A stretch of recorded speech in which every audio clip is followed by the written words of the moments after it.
So I'll be honest, Kari Lake is one of those politicians who, as soon as I heard her public speaking skills and messaging ability, I really thought the MAGA world had found its new messiah and that she would be a force to be reckoned with in the far right for years to come. And then she not only lost her bid for governor of Arizona, but then refused to concede, and that veneer of political shrewdness just blew up her whole grift.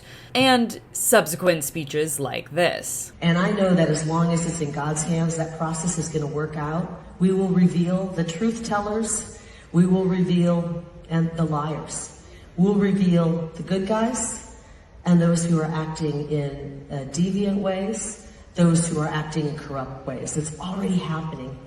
And so if we have that patience and we have that knowing that it is truly in God's hands, we can have that comfort knowing the outcome will be victory. We'll be rooting out corruption and getting our state and country back.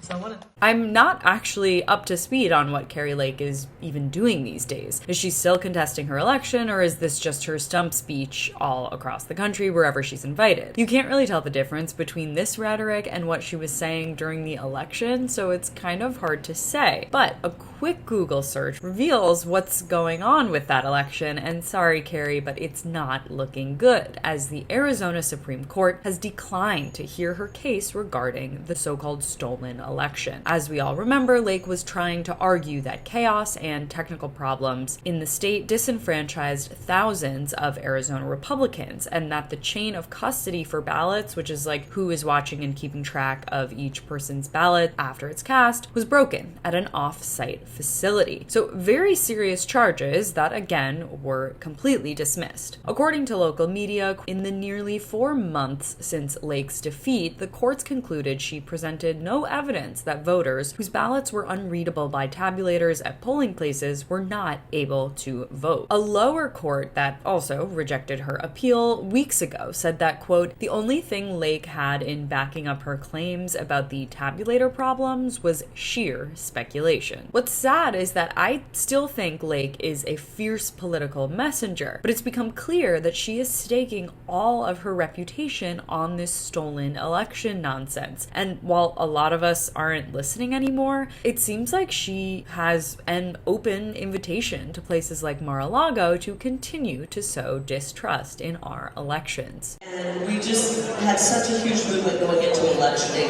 So to watch these people, these evil bastards, can I say that here? Is that all right?